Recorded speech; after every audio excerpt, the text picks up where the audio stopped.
دیکھیے آج سے 1454 سال پہلے اسلام آیا تھا تو مکہ میں حضور تقریباً رہے کتنا 13 سال. جتنا ظلم مکہ میں ہوا ہے اتنا کبھی نہیں ہوا. مثلا جس کو چاہتے تھے کافر لٹا دیتے تھے زمین پر، گرم ریت پر لٹا دیتے تھے، ٹھڈے مارتے، ان کو جوتے مارتے، جو کچھ کرتے کوئی پوچھنے والا نہیں تھا. اوجھڑی لے آتے اور وہ حضور کے اوپر ڈال دیتے، کوئی پوچھنے والا نہیں تھا. ٹہنیاں ایسی لے آتے جس میں کانٹے ہوتے، حضور کے اوپر ڈال دیتے، ان کو پوچھنے والا کوئی نہیں تھا. سب سے زیادہ ظلم اس زمانے میں جس شخصیت نے برداشت کیا ہے وہ تھے عمار یاسر. عمار یاسر بہت بڑی عظیم شخصیت تھے. عمار یاسر مولا کائنات کے خاص صحابیوں میں سے تھے. عمار یاسر وہ ہے جس کے بارے میں مولا کائنات فرمایا کرتے تھے کہ یہ ہمارا سہارا ہے. سب سے بڑے ایک مالک اشتر تھے. اس کے بارے میں فرمایا کرتے تھے کہ جیسے رسول اللہ ہر جنگ میں میری طرف دیکھتے تھے اسی طرح میں ہر جنگ میں مالک اشتر کی طرف دیکھتا ہوں. مالک اشتر اتنی بڑی شخصیت تھے کہ جب جنگ صفین میں ایک رات میں مولا کائنات نے 300 غلط کاروں کو فنار کیا. کس طرح پتہ چلا ہے 300؟ جب بھی وہ گویا کہ کسی کو فنار کرتے تھے تو نعرہ تکبیر بلند کرتے تھے. کوئی ان کا محب ایسا ہوگا جو شمار کرتا رہا ہوگا کہ کتنی دفعہ نعرہ تکبیر بلند کیا ہے، تو نعرہ تکبیر 300 دفعہ بلند کیا، گویا 300 آدمی کو فنار کیا. تو مالک اشتر کہنے لگا مولا آپ تو میرے سردار ہیں، میں آپ کا نوکر ہوں، آپ نے بھی 300 آدمی کو مارا ہے، میں نے بھی 300 آدمی کو مارا ہے، تو نوکر اور سردار جو ہیں وہ برابر ہو گئے. فرمایا نہیں، فرق ہے کافی. جہاں تک تیری تلوار ہے وہ اندھی ہے، جو سامنے آ جائے اس کو مار دیتی ہے. میری تلوار کو دیکھنا پڑتا ہے کہ 7 پشتوں میں کوئی اچھا آدمی آنے والا تو نہیں. اگر 7 پشتوں میں کوئی اچھا آدمی آنے والا ہو تو اس کو قتل نہیں کرتے. جدہ 300 آدمی کو انہوں نے قتل کیا جنگ صفین میں. تو یہ عمار یاسر بھی جنگ صفین میں شہید ہوئے 37 ہجری، اور آج 9 صفر ہے. آج کی تاریخ کو وہ شہید ہوئے ہیں. 93 سال ان کی عمر تھی. عمار یاسر کی خصوصیت یہ ہے کہ مکہ میں کافروں نے اس کے والد جس کا نام یاسر بن عامر تھا اس کو اتنا مارا تشدد کیا جس کی وجہ سے وہ بیچارہ مر گیا. یعنی پہلا شہید مسلمانوں میں سے مکہ میں شہید ہونے والا پہلا عمار یاسر کے والد تھے جن کا نام تھا یاسر.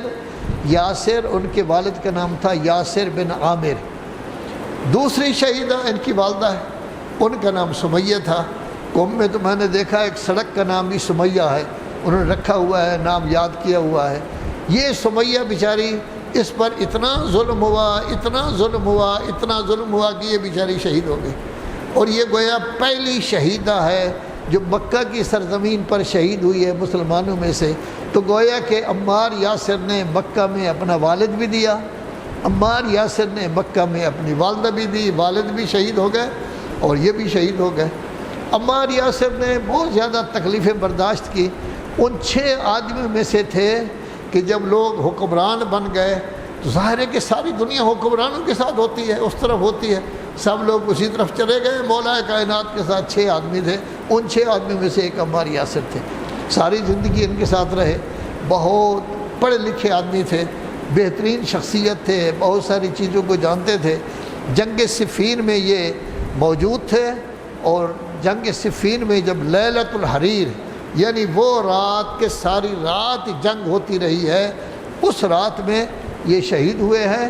اور رسول اعظم صلی اللہ علیہ وآلہ وسلم نے ارشاد فرمایا تھا یا عمار تقتلک الفئۃ الباغیہ، تجھے وہ گروہ قتل کرے گا جو اسلام سے باغی ہوگا، سرکش ہوگا، جس کا اسلام کے ساتھ کوئی تعلق نہیں تھا. تو اس کو قتل کرنے والا کون تھا؟ معاویہ کا گروہ. تو اسلام سے باغی گروہ جنہوں نے ایک خلیفہ وقت کے خلاف، امام وقت کے خلاف، ولی وقت کے خلاف جنگ کی، اور جس جنگ میں 2 لاکھ آدمی مارے گئے ہیں. 2 لاکھ آدمی مارے گئے. ہمارے برادران تو کہتے ہیں نا خطا اجتہادی. ایسی اجتہادی غلطی ہوئی کہ 2 لاکھ مسلمان اس میں مارے گئے. تو یہ بہرحال اس میں تھا۔ تو اس میں جب شہید ہوئے تو مولا کائنات اس کی بیٹھے اور اس وقت ایک کلمہ فرمایا، انا للہ و انا الیہ راجعون، ہم سب نے جانا ہے اے عمار تو میرا بڑا سہارا تھا، تو میرا بڑا ساتھی تھا، ہر وقت تو مجھے ساتھ دیتا کرتا تھا، اور میں جب تو موجود ہوتا تو میں مطمئن رہتا تھا۔ اور نہج البلاغہ میں ایک جگہ عمار یاسر ابن تیہان دوسرے لوگوں کو مخاطب کر کے امام ارشاد فرمانے، کہاں ہیں میرے بھائی جو مخلص تھے، کہاں ہیں میرے بھائی جو متقی پرہیزگار تھے، کہاں ہیں میرے بھائی جو ساری رات کھڑے ہو کر اللہ کی عبادت کیا کرتے تھے، کہاں ہیں میرے بھائی جو ہر کام اللہ کے لیے کیا کرتے تھے، کہاں ہیں وہ میرے بھائی جو اسلام پر اپنی قربانی دینے والے تھے۔ یعنی اتنا بڑا درجہ تھا عمار یاسر اور ابن تیہان کا کہ حضرت ان کو اپنا بھائی کہہ رہے ہیں، اپنا بھائی، اور آپ لوگوں کو تو رسول اللہ نے بھائی کہا ہے۔ روایات میں ہے کہ صحابہ کرام نے جب پوچھا تو حضرت نے ارشاد فرمایا میرے بھائی ہوں گے، بعد میں ان کا درجہ زیادہ ہوگا۔ تو فرمایا کون ہوں گے؟ کہا جب میں دنیا سے چلا جاؤں گا وہ لوگ ہوں گے جو 1444 ہجری میں بیٹھے ہوں گے علی مسجد میں ہوں گے، جنہوں نے میرا دیکھا نہیں، میرے معجزے نہیں دیکھے، مجھ پر قرآن اترتا نہیں دیکھا، میرے حسن کو نہیں دیکھا، میرے حسین کو نہیں دیکھا، مولا علی کو نہیں دیکھا، کسی کو بغیر دیکھے کہ سنے سنائے پر وہ ایمان لے آئیں گے، وہ میرے بھائی ہیں۔ اور صحابہ کرام کے بارے میں کہا کہ آپ میرے صحابی ہیں، بھائی نہیں ہیں۔ تو مولا کائنات ان کو بھائی کہہ رہے ہیں، انہوں نے اپنی جان قربان کی، کافی دیر تک مولا کائنات گریہ کرتے رہے۔ اصل میں یہ شخصیتیں بھی ایسی تھیں کہ جب بھی کسی کا کوئی جان سے چلا جاتا تو باقاعدہ امام گریہ کرتے تھے، وہاں جاتے تھے، فاتح خوانی کرتے تھے، ان کو تعزیت دیتے تھے۔